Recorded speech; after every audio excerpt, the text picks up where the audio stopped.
एक इंसान जहाँ पर रहता है वहाँ पर अपने पॉलिटिकल, सोशल और इकोनॉमिक एक्टिविटीज़ को इन्वायरमेंट से लिंक कर चलता है। यानी वो इन्वायरमेंट देखता है और फिर उसके बाद अपने पॉलिटिकल, सोशल और कल्चरल एक्टिविटीज़ या इकोनॉमिक एक्टिविटीज़ को सर अंजाम देता है। लेकिन क्लाइमेट चेंज की वजह से इन्वायरमेंट में भी काफ़ी चेंज आ गया है, जिसकी वजह से इंसानों को अपनी एक्टिविटीज़ चेंज करनी पड़ रही हैं। और यही हम आज के इस लेक्चर में डिस्कस करेंगे कि क्या इन्वायरमेंटल हैज़र्ड्स हैं और इनकी क्या क्या रेमेडीज हो सकती हैं। सबसे पहले तो ये कि there is a rapid growth of population.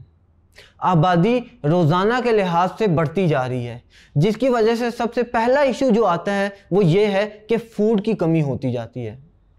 जिस तरह आबादी बढ़ती है तो बिल्डिंग्स बनती जाती हैं और एग्रीकल्चर लैंड भी कम होता जाता है। साथ ही साथ वाटर रिसोर्स भी डिप्लीट होते जाते हैं। फर्टाइल लैंड बैरन लैंड में तब्दील होता जाता है, जिसकी वजह से एनवायरनमेंट में काफ़ी हद तक चेंजेस आती हैं। अब हम डिस्कस करेंगे कि मेजर हैज़र्ड्स क्या हैं हमारी एनवायरनमेंट को। अगर गिनती की जाए तो उनको 4 कैटेगरीज में डिवाइड किया जा सकता है। एक तो ये कि सैलिनिटी और वाटर लॉगिंग, दूसरा डिफॉरेस्टेशन, तीसरा डेजर्टिफिकेशन और चौथा इंक्रीज इन एनवायरमेंटल पोल्यूशन। हम इन चारों को वन बाय वन डिस्कस करेंगे।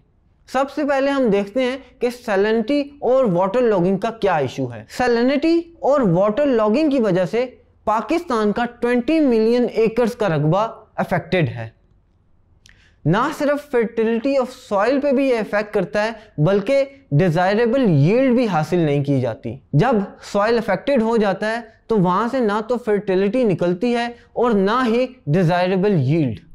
इसका रीज़न ये है क्योंकि कनाल वाटर जो है वो ग्राउंड में चला जाता है, जिसकी वजह से वहाँ वाटर लॉगिंग हो जाती है।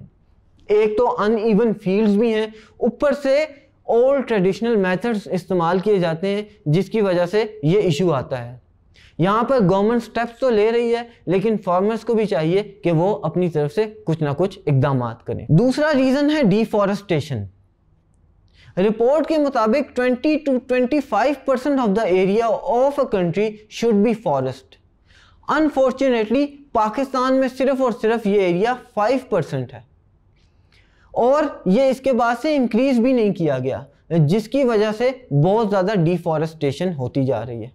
इसके रीजंस में कटिंग ऑफ ट्रीज शामिल है, जो कि कई इलाकों में किया जाता है। टिम्बर को यूज किया जाता है, जिसकी वजह से डिफॉरेस्टेशन हो रही है। डिक्रीज इन रेनफॉल और फॉरेस्ट में आग लगना भी एक बड़ा इशू है, जिसकी वजह से डिफॉरेस्टेशन हो रही है। Environmental pollution, climatic change, shortage of river water भी वजह है, जिसकी वजह से डिफॉरेस्टेशन ज़्यादा से ज़्यादा होती जा रही है। डेजर्टिफिकेशन भी एक और बहुत बड़ा इशू है, जो कि एनवायरमेंटल प्रॉब्लम बनता जा रहा है।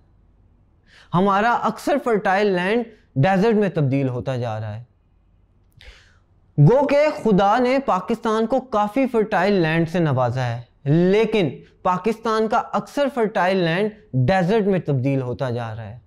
इसकी एक वजह यह है कि उस फर्टाइल लैंड पे एक ही क्रॉप बार बार इस्तेमाल की जाती है, जिसकी वजह से वो लैंड बैरन हो जाता है और बाद में डेजर्ट बनता जाता है।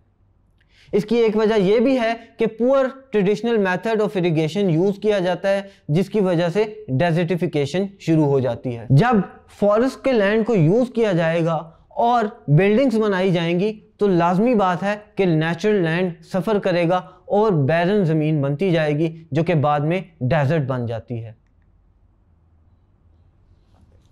4th नंबर पे एनवायरमेंटल प्रॉब्लम में एनवायरमेंट पोल्यूशन शामिल है, जिसमें एयर, वाटर, सॉइल और नॉइस पोल्यूशन है। हम स्मोक करते हैं, जिसकी वजह से पोल्यूशन बढ़ती जाती है। हार्मफुल गैसेस हैं या डस्ट है, जिसकी वजह से एनवायरमेंटल पोल्यूशन में इजाफा होता जाता है।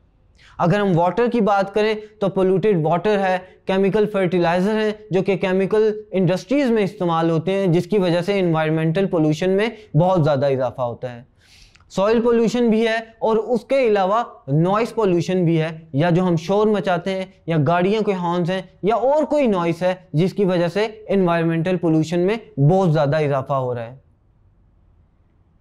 ये 4 फैक्टर्स थे जिनसे हमने अंदाज़ा लगाया कि पाकिस्तान को या ओवरऑल दुनिया को मेजर एनवायरमेंटल हैजर्ड्स क्या हैं और इनको किस तरह रोका जा सकता है। उम्मीद है कि आपको इन वीडियो से समझ आ गया होगा कि थर्ड चैप्टर में क्या क्या चीज़ें डिस्कस की हैं। चैप्टर 4 में इंशाल्लाह आपसे दोबारा मुलाकात होगी। तब तक के लिए this is Sajjad Haider from tutoria.pk signing of.